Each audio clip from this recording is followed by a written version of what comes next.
The footage, released by the Los Angeles Police Department, is grainy and silent, captured by a security camera inside an elevator at the notorious Cecil Hotel.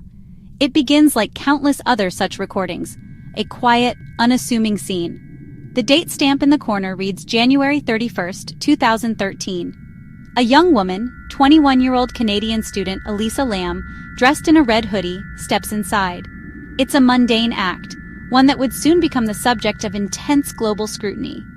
She moves to the control panel with a relaxed, almost casual demeanor. Her finger deliberately presses a series of buttons, lighting them up one by one. It appears she's selecting multiple floors, perhaps in an attempt to stop the elevator for someone, or maybe just a playful, impulsive act. After pressing the buttons, she retreats to a corner, expecting the doors to slide shut and her journey to begin. She waits, but nothing happens. The doors, which should have closed instantly, remain stubbornly open. It's the first anomaly in this strange sequence, a mechanical failure that feels almost deliberate. The elevator seems to defy its own purpose, trapping her in this small, brightly lit box. The seconds stretch into an unnervingly long pause. The elevator doors do not budge. We watch as Elisa's calm demeanor visibly shifts into one of confusion, and then perhaps apprehension. She moves from the corner, approaching the open doors with a new caution.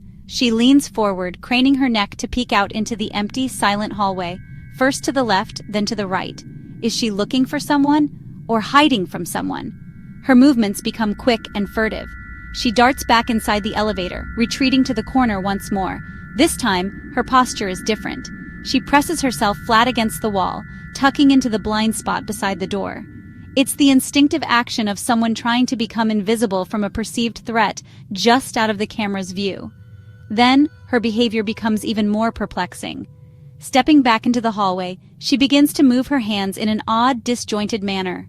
Her fingers splay and twist, her arms move as if she's conducting an unseen orchestra or talking to someone who isn't there. The gestures are fluid, yet unnatural, a strange dance or ritual. Is she counting, communicating, or is this a sign of a profound psychological break? It is a deeply unsettling sequence. Finally, after several minutes of this perplexing behavior, Elisa seems to give up on the elevator. She steps out into the hallway one last time, turning to her left and walking decisively out of the camera's frame. She disappears from view, leaving behind an empty elevator and a host of unanswered questions. A moment later, in a final, chilling twist, the elevator doors slide shut as if finally released. They then open again, before closing one last time.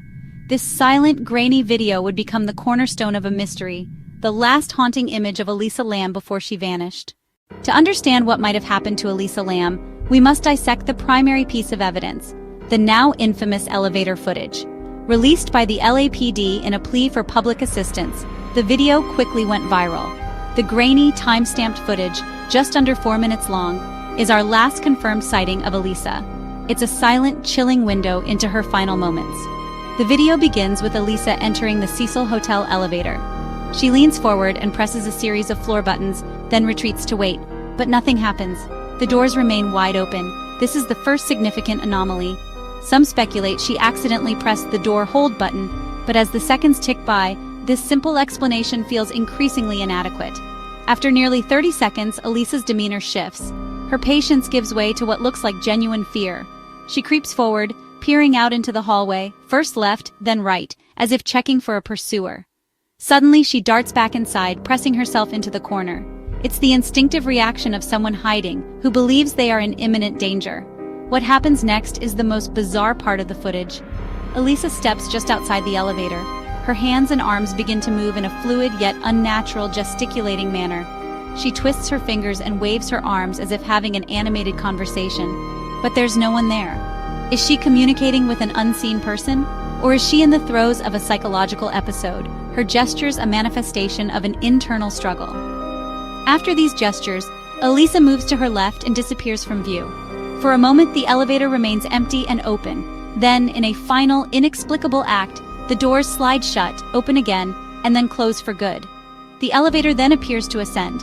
Elisa Lam is never seen alive again. The footage cuts out, leaving behind a haunting digital ghost and a cascade of unanswered questions. To understand this story, we must first understand who Elisa Lam was.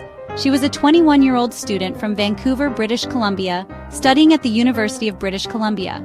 She documented her journey on her blog, writing about fashion, life, and her struggles with mental health.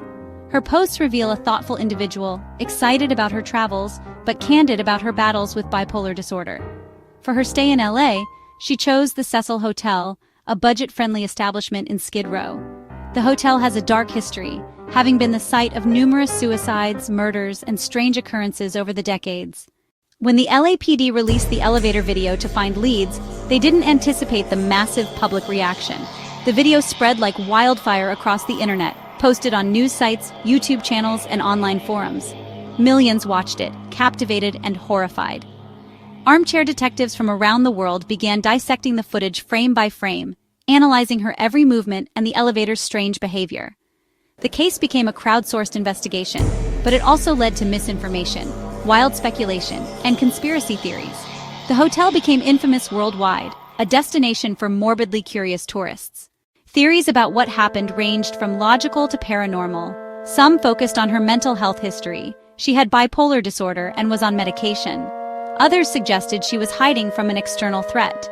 Given the Cecil Hotel's haunted reputation, supernatural theories emerged. Some believed she was interacting with a paranormal entity, while complex conspiracy theories also took root. For 19 days, there was no sign of her. Then, hotel guests complained about low water pressure and strange-tasting water. On February 19th, maintenance worker Santiago Lopez checked the rooftop water tanks. He found the body of Elisa Lam floating in the dark water. She was found naked, with her clothes floating beside her. The mystery of her disappearance had ended in the most tragic way imaginable. The coroner officially ruled her death an accidental drowning, with bipolar disorder as a contributing factor. A toxicology report found no illegal drugs, only her prescribed medication. With no signs of physical trauma or foul play, authorities quickly concluded their investigation. For them, the case was closed, but for a watching world, the mystery was just beginning. But crucial questions cast a long shadow of doubt. The rooftop was supposed to be inaccessible, with locked and alarmed doors. How did she bypass them? Then there's the water tank. Its lid was a heavy, cumbersome piece of metal. How could a woman of Elisa's slight build have opened it, climbed in, and somehow closed it from the inside? And why was her body found naked, her clothes floating beside her in the murky water? The infamous elevator video only deepens the enigma. It remains a silent Rorschach test. Her gestures seem directed, as if communicating with someone just out of frame. Was this a psychotic episode, or was she hiding from a real threat? If she wasn't hallucinating, who was she so terrified of? The footage offers no clear answers, only more disturbing questions. Ultimately, Elisa Lam's story is a tragedy layered with a mystery that has captivated online sleuths for years. We are left with chilling final images of a young woman in distress and a series of events that defy easy explanation. The official record provides an answer, but for many it doesn't provide the truth. The questions linger, echoing in that silent elevator. What do you think really happened?